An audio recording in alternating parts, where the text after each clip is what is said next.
Shalom, Boker Tov. Diferentemente, né, de outros dias, né, que geralmente eu gravo de madrugada, essa noite eu acabei dormindo, não tão cedo, né, mas eu acabei dormindo. E acordei agora, a coisa de 30 minutos. Não que eu tenha posto despertador ou coisa assim, eu nunca uso isso, né. Nós temos que lembrar, né, que o pai, lá no Jardim do Éden, ele não colocou isso, né? As pessoas, o casal, né, que lá estava, eles comiam quando tinham fome, eles dormiam quando tinham sono, acordavam quando estavam acordados, enfim.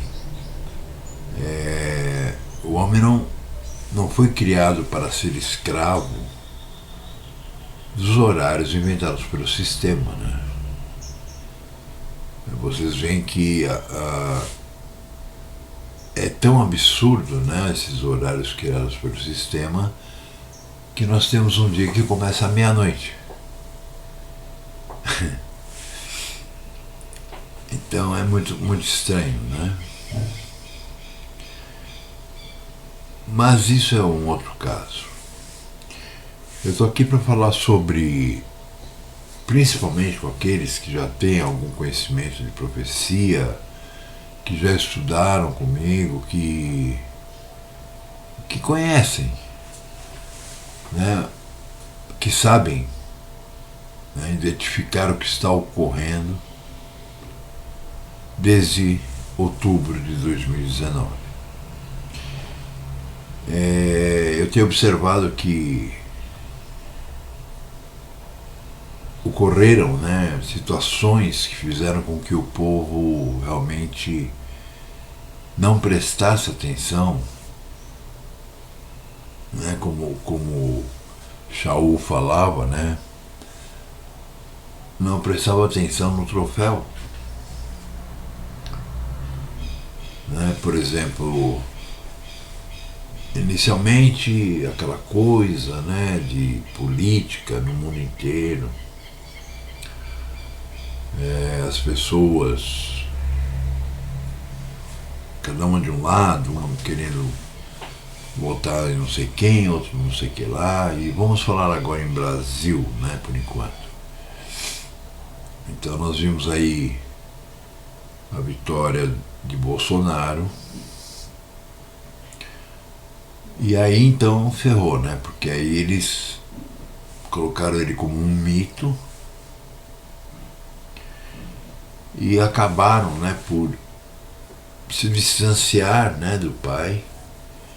Eu não estou falando as pessoas do mundo, eu estou falando das pessoas das religiões, tudo isso. Não, eu estou falando até de pessoas que já tinham um certo conhecimento, pessoas que já tinham, sabe, um certo discernimento, né? E que acabaram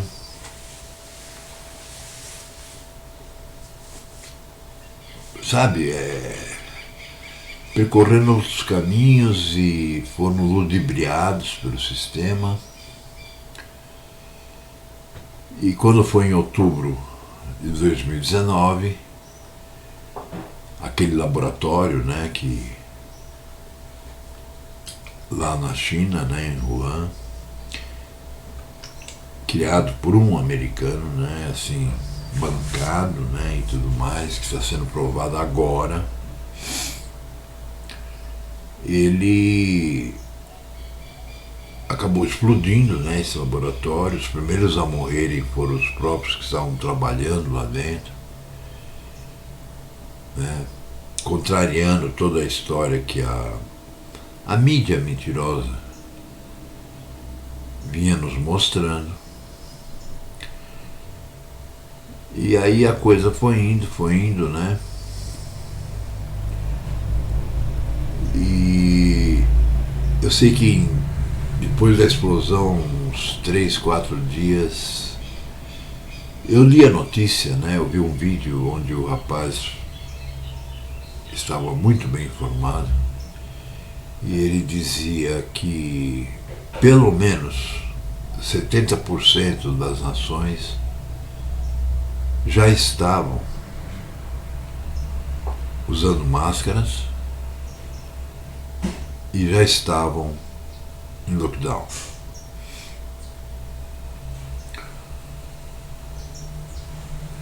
Foi assim como que a gota d'água que faltava para que eu pudesse receber do Pai o que faltava, né, para entender um texto que durante toda a minha vida eu digo a partir dos 30 anos, quando eu comecei a estudar, comecei a conhecer a palavra de Yahweh.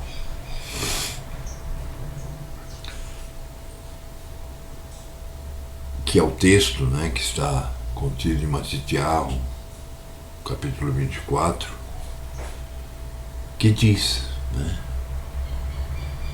Então sobrevirá uma grande aflição, como nunca houve e jamais haverá. E se aqueles dias não fossem abreviados, não sobraria nenhuma carne viva. Mas por causa dos escolhidos, aqueles dias serão abreviados. Sabe, pode ser que vocês leiam isso sempre e vocês não percebam, né? Principalmente essas pessoas que falam de arrebatamento e tal, elas não se tocam. Que ao dizer que serão arrebatadas, né, da terra, vão para o céu, elas já estão se excluindo dos escolhidos. Entendeu ou não? Veja bem, se o Mashiach disse, mas por causa dos escolhidos, aqueles dias serão abreviados, porque senão não sobraria carne alguma viva. Significa que os escolhidos estarão no meio da tormenta e não numa nuvem.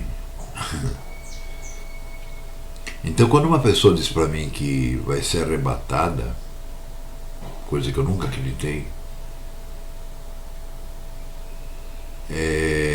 ela está se colocando como não escolhida, porque os escolhidos estarão aqui, sendo testados, sendo provados pelo Pai, para ver, né, até que ponto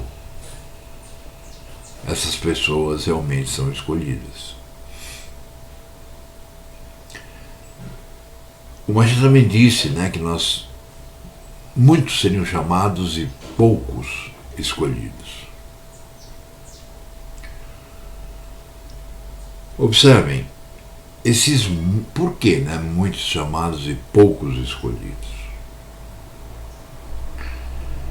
Na verdade,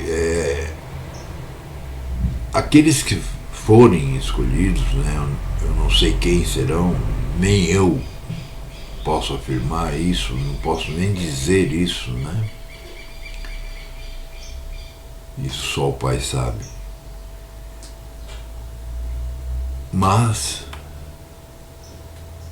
esses necessitariam, vamos dizer assim, de uma proteção durante os séculos, os últimos 10 séculos, por exemplo. Então, esses muitos chamados, conforme também nos diz o Mashiach, eles são aqueles que compõem o joio da parábola. E você tem que lembrar que o joio, ele, até ficar adulto, ele é idêntico ao trigo. Então,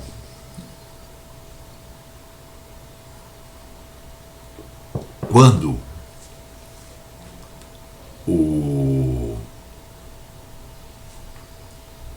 os homens, né, que haviam semeado o trigo foram até o dono da fazenda, né, o dono da terra,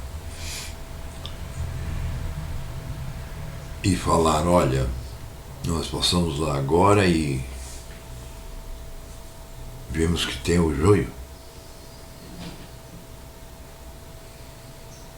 Quer que arranquemos? E o dono da terra disse a eles: não, porque vocês não vão conseguir quase distinguir o que é uma coisa e o que é outra. E fazendo assim, vocês poderão arrancar muito trigo junto com o joio. Então vamos esperar o joio e o trigo crescerem, porque quando eles estiverem grandes, aí nós poderemos notar a diferença. O trigo, né, por ele cultivar em si próprio aquilo que o Pai nos dá, que é por intermédio do seu Ruá, os dons do Espírito, né? Ou seja, não essas coisas pentecostal. Eu estou falando dos frutos do Espírito, do Ruach HaKodesh. Então o trigo começa a gerar os grãos, que são os frutos, e vai ficando pesado. Então, ao invés de ele ir crescendo juntamente com o joio, né, ele vai envergando e o joio vai ficando ereto, pela falta de frutos do joio. Ok? Nesse momento, quando eles estão adultos, maduros, é que então se percebe bem a diferença. E aí ele diz, né?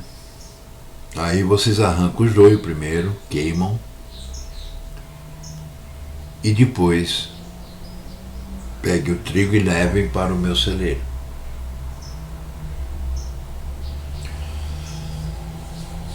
Observem, é uma parábola, mas como toda parábola, ela tem um sentido lógico, um sentido educacional, um sentido de ensinamento da palavra. Eu já vi gente falar assim: ah, não, mas isso é uma parábola. Se fosse apenas isso, né, não haveriam aquelas passagens onde o próprio Mashiach fala para os seus emissários que a eles foi dado ver, então por isso que contava, explicava as parábolas, né? Mas que o povo não. E que ele falava em parábolas para o povo justamente para que ele pudesse fazer com que ninguém entendesse e ele não fosse obrigado a ressuscitá-los no último dia. Parece que tudo isso passa desapercebido, né, na cabeça dessas pessoas que idolatram o Cristo romano. Observe, o joio, ele forma, quer dizer, hoje já está caindo, né, mas ele forma como que uma redoma em volta do trigo, que faz com que as pessoas, os religiosos, os mundanos, né, em geral, não percebam que existe o trigo. Porque o joio, embora ele seja muito parecido com a gente, o que significa que ele também recebe ensinos, significa que ele também tem conhecimento. Só que ele é um daqueles, né, que, como está escrito na palavra, que estudam, mas nunca aprendem. Ou seja, sabem as coisas, mas o Pai não os ajuda a cumprir essas coisas. Então, esse joio, ele faz com que as pessoas de fora, os mundanos, os religiosos, né, não se apercebam que existe o joio. Por quê? Aliás, perdão, que existe o trigo. Por quê? Porque o trigo não é o visto por eles. Porque quando eles começam a perceber que tem algumas pessoas citando o nome verdadeiro do Pai, citando o nome verdadeiro do Mashiach, e eles começam a pensar, aí tem coisa, aí não sei o que, eles vão perceber que, ao mesmo tempo que essas pessoas, por exemplo, dizem Yahushua, elas também utilizam-se, né, da vestimenta mitraica do Jesus Cristo romano e acham que só porque dizem Yahushua, fora os outros nomes, né, blasfemos que inventaram,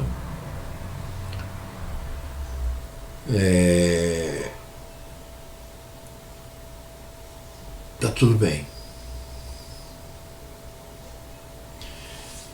Agora observe uma coisa. Quando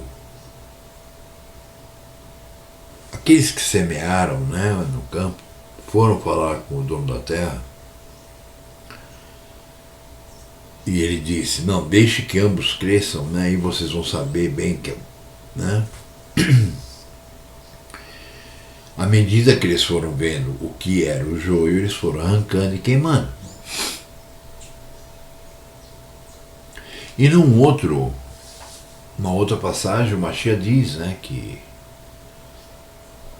no momento em que o joio fosse queimado, então o trigo resplandeceria.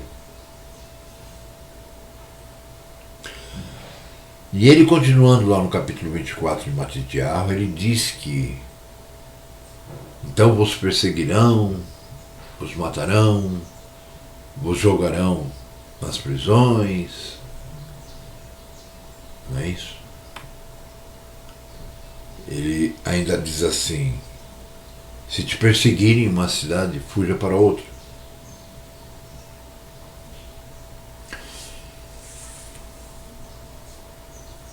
Por quê? Porque o joio vai resplandecer, ou seja, aquele pouco, o trigo vai resplandecer.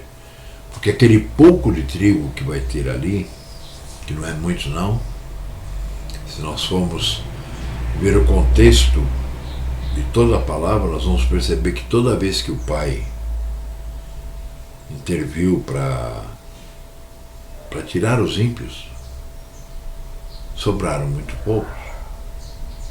O próprio Mashiach, né, ele faz uma relação entre o dilúvio e o dia da ira.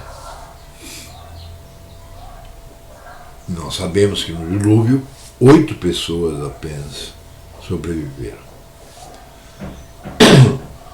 Veja, eu não estou aqui para te ensinar, eu não estou aqui para te evangelizar, muito menos isso, né? Porque isso não existe. Eu estou aqui para te dizer, né, o porquê de tudo isso que está à nossa volta, ocorrendo desde outubro de 2019. E estou aqui para que você possa se olhar no espelho e ver se você cresceu reto ou se você está curvado. E a única forma de você poder perceber isso será o fato de você cultivar os frutos do Espírito. Ok? Que também são totalmente mal entendidos por praticamente 100% daqueles que não são escolhidos. Bom, eu vou dar uma paradinha aqui e nós vamos estar daqui para frente falando sobre 10 perguntas que eu gostaria que cada um de vocês fizessem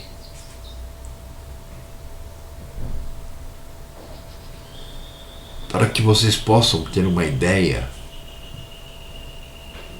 de onde estão, do que são e de que forma o Pai os está usando. Porque tudo o que está acontecendo faz parte de um plano. O plano da criação, que foi feito pelo Pai antes de iniciar a criação. E ao contrário do que dizem os religiosos aí, né? A criação não levou 7 dias, ou 7.000 anos, ou 7 milhões de anos. A criação prossegue até hoje. E nós estamos chegando, na verdade, no final da segunda etapa. E em breve estaremos entrando no princípio da terceira etapa, no 6.000 ano. Mas nós vamos falar mais sobre isso. Eu quero primeiro agora partir para as perguntas.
Shalom, Erev agora são 13 horas e 1 minuto da segunda-feira, né? Dia 14, se não me engano, deixa eu ver aqui. Sim, dia 14 de junho, né? Nosso quarto dia de trabalho.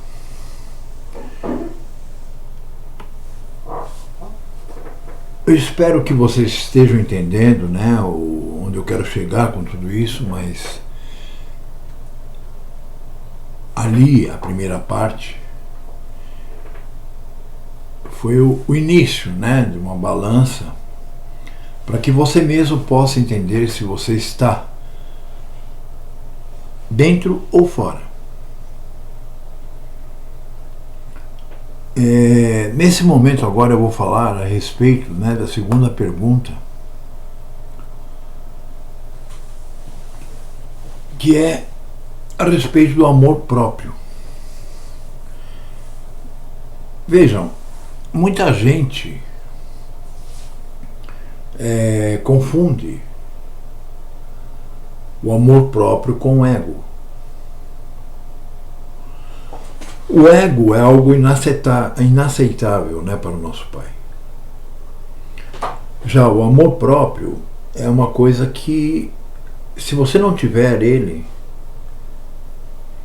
como que você vai amar seu próximo como a ti mesmo?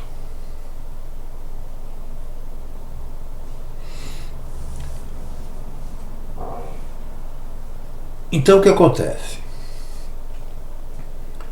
Eu tenho observado que todo aquele que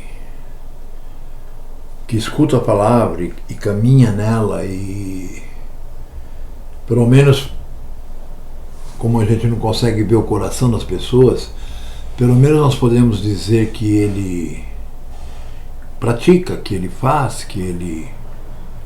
Enfim, nós temos que observar alguns fatores, né, que incluem na vida dessa pessoa. Como eu já disse várias vezes, eu acredito, né, que tudo é predeterminado e que o Pai nos conhece, assim como disse o rei David. O Pai nos conhece desde o útero de nossa mãe. Que na verdade é uma forma que o rei David, né, disse isso, mas que na verdade o Pai nos conhece, assim como diz o Mashiach, desde antes da criação. Não que nós já existíssemos antes da criação, mas já existia no plano dele as pessoas que ele iria estar incumbindo de certas coisas ou não. Então essas pessoas que a gente conhece, que a gente vê que as pessoas desenvolvem, entendem, recebem do Pai toda ajuda e percebem que nós temos sim que, né, amar ao Pai em primeiro lugar e temos que pôr tudo na mão dele, mas isso não significa esperar ser chutado na bunda para sair andando.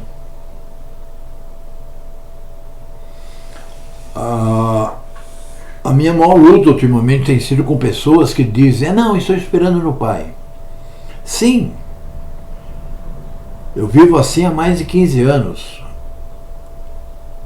Mas se o Pai me diz: olha, vai até ali na esquina, conversa com fulano, porque aí você vai conseguir fazer não sei o que vai te trazer o que você está precisando,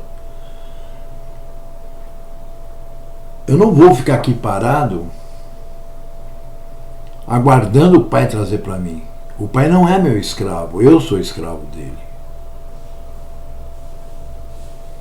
É que a cristandade, né, deturpou tanto o conceito, né? Basta vocês verem que eles acreditam que o Pai e o Filho estão batendo numa porta, e eles dizem: abra a porta e deixe que o mito romano entre em seu coração, né? Isso é o quê? Isso é fazer com que a pessoa, né, isso é amaciar o ego das pessoas. Olha, o pai está me chamando, está me aguardando. Observe, meus irmãos, o pai não precisa nem de mim, nem de ninguém. O pai por si só já se basta. O pai tem amor próprio. Tanto que tudo que ele faz é para que o nome dele seja glorificado. Mas por isso o pai é egocêntrico? Não. O pai pode. Tudo pertence a ele. Tudo foi criado por ele.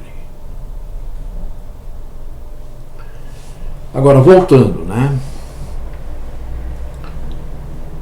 Então, eu creio piamente, tá? Pelo que eu conheço da palavra, que não é muito, mas eu conheço um pouco, pelo que eu tenho de conhecimento da minha própria vida e pelo que eu vejo nas pessoas ao meu redor. O pai sempre se acerca de pessoas que sabem o que querem, embora não vão utilizar o seu querer, mas são pessoas que, de alguma forma, desde pequenos, perseveraram nas coisas. Sabe, não são esse tipo de pessoa que fala, eu vou fazer tal coisa e tenta fazer, não dá certo e fala, eu não nasci para isso. Não. Quanto maior o desafio, mais a pessoa vai e se coloca na posição de aprendiz até conseguir fazer com que aquilo seja como necessário. Isso é amor próprio. Durante muitos anos de nossa vida, nós cremos que isso é o que a maioria das pessoas diz. Não, o fulano é pau para toda obra, o fulano... Não. Porque se assim fosse, existiria uma segunda coisa que também impede as pessoas, né, de se achegarem, de ficarem ao lado do pai, porque o pai joga longe e cega, que é a avareza. Eu posso dizer que eu fui abençoado pelo pai desde que eu nasci. Tudo o que eu quis fazer, ou seja, tudo aquilo que eu sentia que devia fazer, que na época eu achava que eram coisas da minha cabeça, que eu era o senhor da minha vida, aconteceram.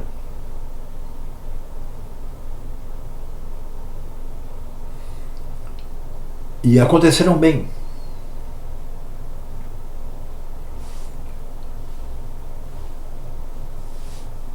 Mas o que acontece? Quando a coisa funcionava, seja lá o que fosse, perdi a graça. A graça que eu digo é a graça, a risada, a satisfação. Que essa outra graça é uma deusa, dividida em três, uma tríade, né? Tipo, quiseram transformar o Pai, o Filho e o Espírito Santo. Então vejam bem, quando eu atingia, vamos dizer assim, um ponto em que eu via que dali para frente a coisa ia explodir, a coisa ia ficar boa, eu perdi o interesse. O meu interesse sempre foi em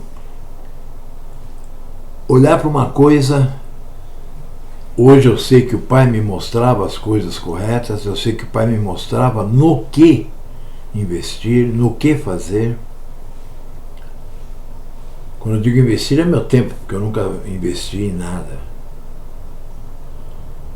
em termos financeiros. Mas eu percebia, né, que eu ia fazendo e a coisa ia caminhando, dando certo, e quando eu menos esperava já estava num nível muito bom. E se eu fosse avarento, como eu disse, dali para frente eu poderia tirar muito, né, daquilo, receber muito por aquilo. Mas então vinha assim como que um desânimo, né, que fazia com que eu... Aí de repente surgia outro negócio, outra coisa, né? No sábado, quando nós fomos até Afonso Cláudio, eu comentei num lugarzinho que a gente almoçou, eu comentei com um rapaz que eu fiquei conversando sobre a palavra, sobre o momento atual. Ele todo avarento, todo querendo ganhar dinheiro e tal, 40 e poucos anos. E eu, em contrapartida, dizendo a ele que isso tudo não... E que ele guardasse o dinheiro dele em banco. Porque logo logo não existirá mais dinheiro. E quem trouxer dinheiro após o momento em que não existe, aquele dinheiro não terá valor. Tudo é assim. Vocês viram lá no início, eu coloquei a parábola das 10 virgens. Quando disseram que o rei já tinha chego, as 5 prudentes já tinham o azeite.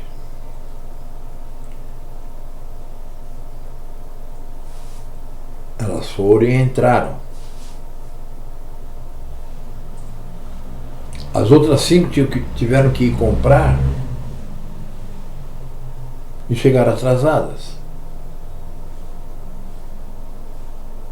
E a resposta: não vos conheço. Então, meus irmãos, não existe, sabe, essa coisa do momento melhor, essa coisa do cada um tem seu tempo. Não, o tempo sempre é do Pai. Se Ele te mostrou, você tem que cumprir ou descumprir. E também não é livre-arbítrio, porque Ele te colocou já para viver, cumprindo ou para descumprir. É o vaso de honra e o vaso de desonra.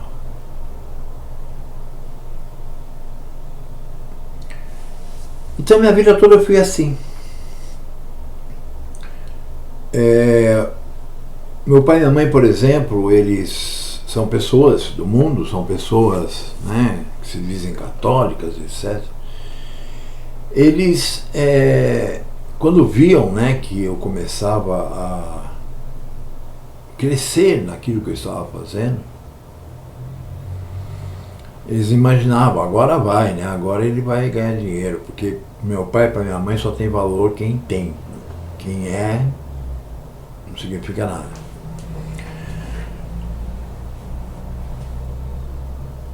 E você? Você dá mais valor para o ser ou para o ter?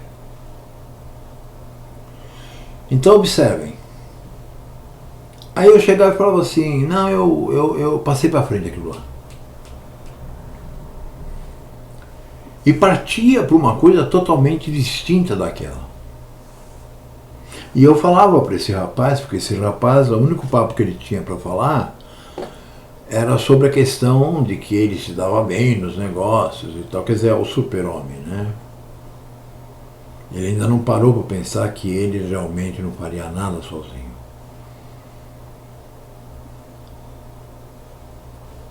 E eu, por outro lado, conversando com ele e tentando passar para ele a real.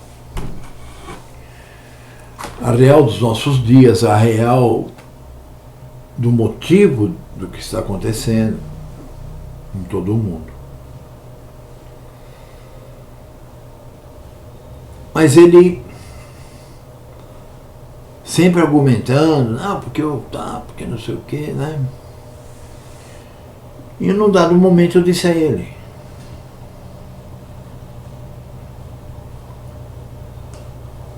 E se eu te disser que nós temos 4 meses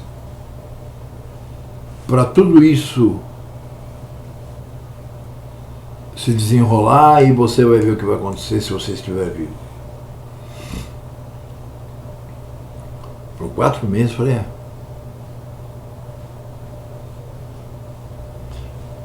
E pedi para ele ler, né? Falei, quando chegar na sua casa, anota aí. Porque ele disse que ele gostava de ler a Bíblia e tal. Eu falei, leia, né? Jeremias, Irmiarro, capítulo 51, versículo 46. E lembra do que eu vou te falar agora. Ali ele está citando o que Hamashia diz a respeito da grande... a gente fala tribulação porque a gente vem na cristandade, né? Mas não existe nem essa palavra lá. Uma grande... Estou falando que estou ficando velho.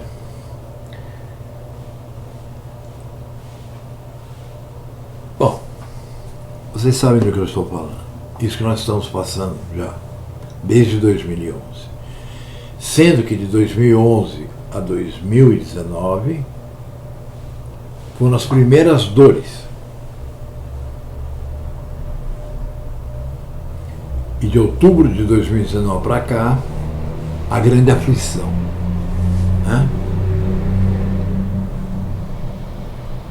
Mais para frente eu vou falar sobre isso de novo. Então observem. Aí quando eu simplesmente me desfazia do negócio, por exemplo, o meu Aras.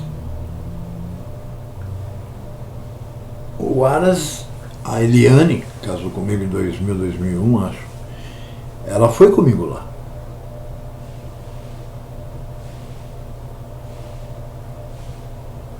Eu tinha cavalos por sangue, eu tinha cavalos marchadores, cavalos manga larga, enfim. Era uma fazendinha boa, bonita, com 2 casas. Mas quando eu a conheci e comecei a ensiná-la um pouco daquilo que eu sabia da palavra, embora ainda fosse cristão, e ela começou a entender, porque ela nunca tinha tido religião, eu simplesmente abandonei aquilo. Para vocês terem uma ideia, eu vendi um carro na época e dei metade do valor da fazenda para o cara. Comprei um carrinho mais velho e um Uno, né? E me dediquei mais ou menos 1 ano àquilo lá. Claro, tendo a empresa em São Paulo, mas todo final de semana eu ia para lá. E aí eu comecei a ir semana sim, semana não, ou seja, eu ficava inteiro. Porque o meu objetivo era ficar lá.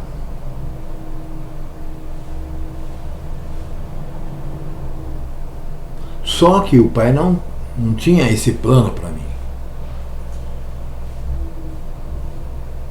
O plano era outro. O plano era que eu me casasse com aquela esposa que ele me desse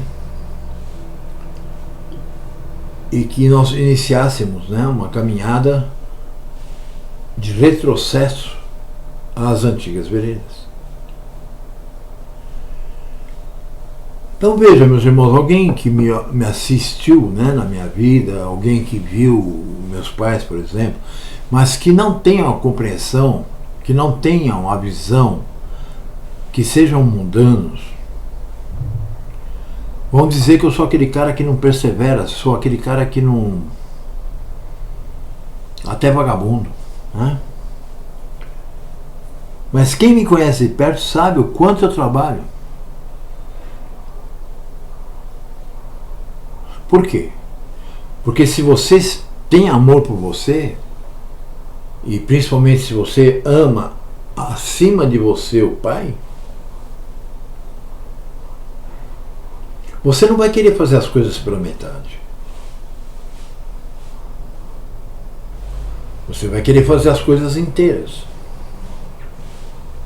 e bem feitas. Como disse Shaul, faça tudo como se estivesse fazendo a rua. E eu sempre fui perfeccionista. Mas hoje eu vejo que eu ser perfeccionista não tinha nada a ver com o narcisismo, não tinha nada a ver com o egocentrismo. Tinha a ver que o pai já vinha me ensinando que eu teria que ser uma pessoa perfeccionista, que eu teria que ser uma pessoa muito controlada, muito, sabe, com os olhos abertos, olhando sempre para frente, caminhando, não importando o que ocorresse.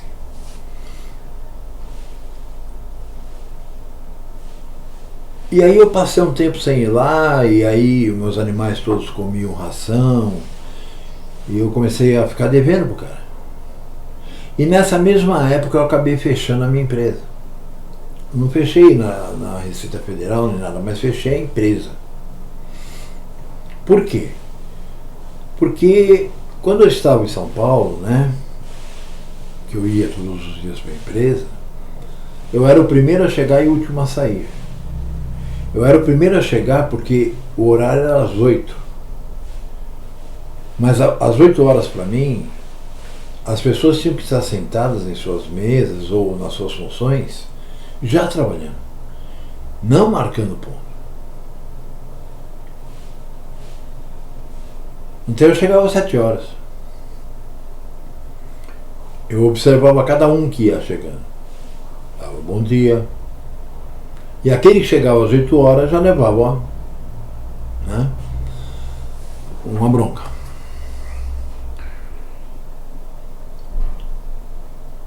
Eu não conseguia, por exemplo,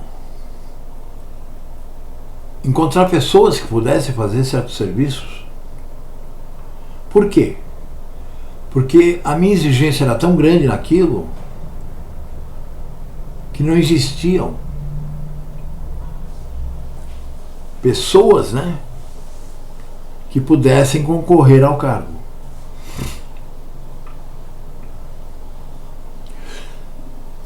Pessoas até próximas de mim, assim, pessoas que trabalharam comigo,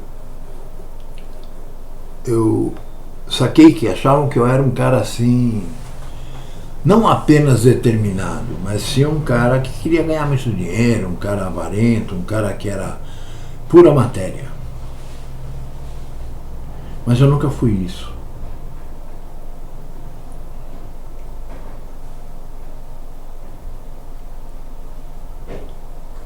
Aí depois, é claro, né, quando eu conheci a Eliane, aí eu já tinha passado desde 82 estudando a Bíblia, apesar que eu encarava a Bíblia como encara qualquer seguidor de Roma, né?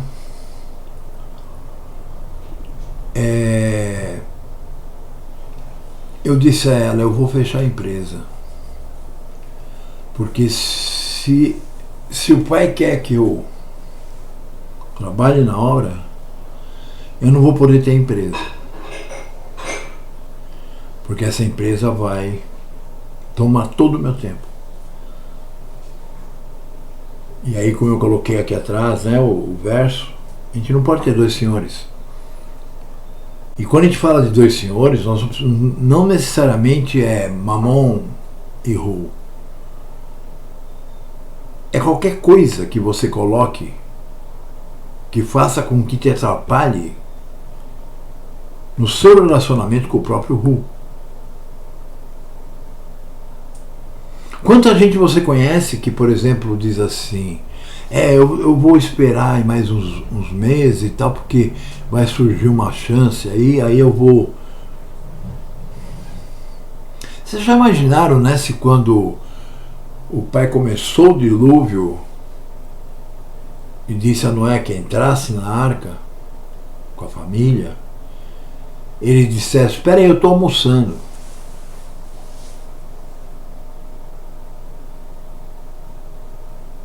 Entendem?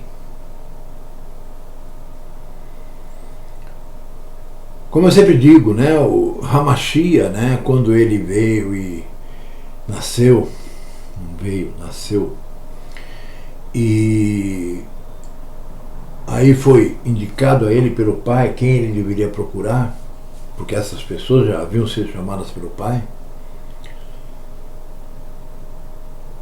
Ele chegava para as pessoas, para esses homens, e dizia: vem e me segue. Você não encontra escrito que alguém dissesse: mas quem é você? Para onde nós vamos? Não, você vê que as pessoas levantavam de onde estavam e iam embora. E muitos desses tinham família, filhos.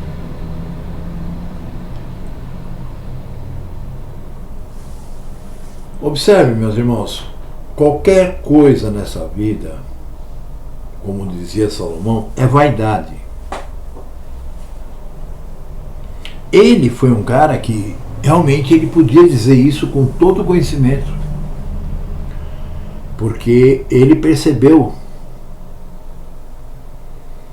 que a sabedoria que ele pediu, que era a sabedoria para poder governar o povo, acabou se transformando em sabedoria do mundo. Porque ele começou a fazer alianças, sabe, casando-se e tal, e isso começou a ficar pesado em termos financeiros, e ele começou a taxar impostos altíssimos, principalmente para as tribos que viviam ao norte. E isso foi a queda dele, né?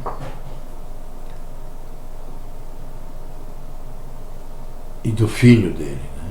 Que se o filho dele não sai correndo de uma reunião lá no norte, ele teria sido morto.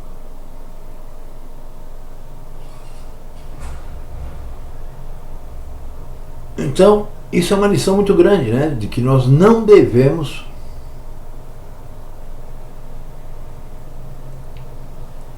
ter vaidade, nós não devemos ter, sabe, azura,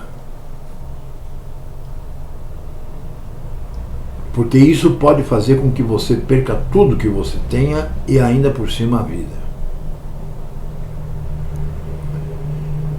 Mas quanto ao amor próprio, por que vocês acham que eu comecei a estudar a Bíblia? Por que vocês acham que eu comecei a acreditar? E por que hoje já vão fazer aí 33 anos?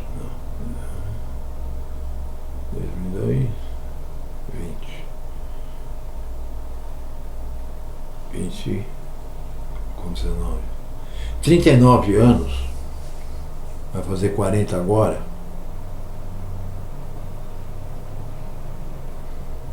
E eu prossigo com a mesma força, com a mesma vontade, e a cada dia me sinto mais capaz, porque o Pai me capacita, né? Mais capaz de me encarar de frente tudo o que acontece. Sabe, uma simples circuncisão para a maioria das pessoas é um problemão.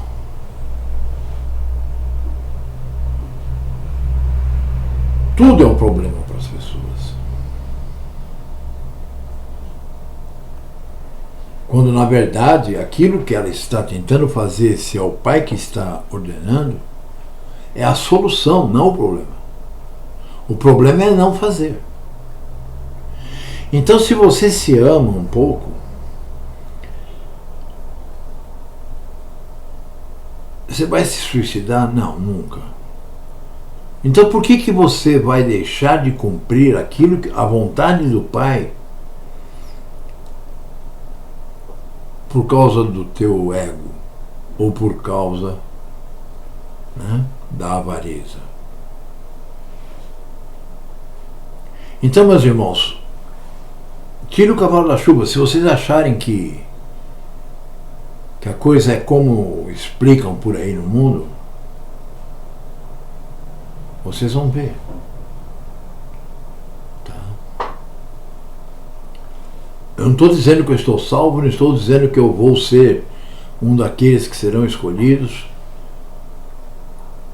Mas eu posso dizer que, se não for, eu vou agradecer ao Pai, porque desde que eu o conheci, ou que ele me conheceu, né, me chamou, eu só posso agradecer por tudo. Então, mesmo que eu não seja ganhador, né, do troféu, já valeu. Porque esses últimos anos eu tenho conseguido viver em meio a essa confusão humana criada pelo próprio Pai, faz parte do plano.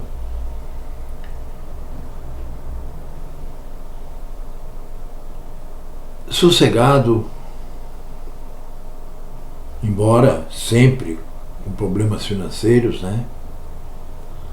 Mas assim, um ponto que eu falava sempre, pelos anos 2000, quando tinha a nossa igreja, eu dizia que ia chegar um momento, né, em que a paz seria tão grande que tanto faria qualquer coisa. E isso é realidade. É claro que eu quero a vida eterna. Eu amo viver. Mas não adianta eu querer, eu amar viver.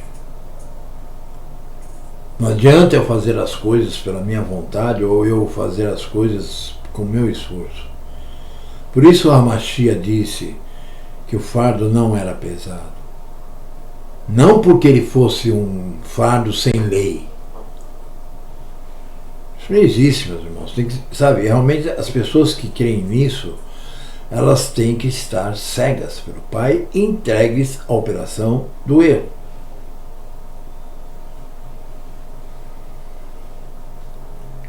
Então,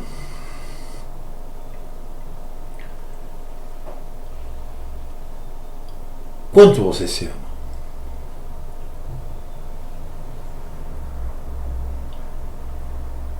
Você é avarento?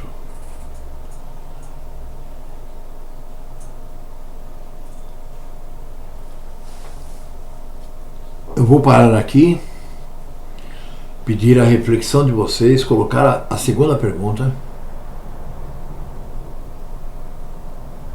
com as alternativas de resposta e depois continuo.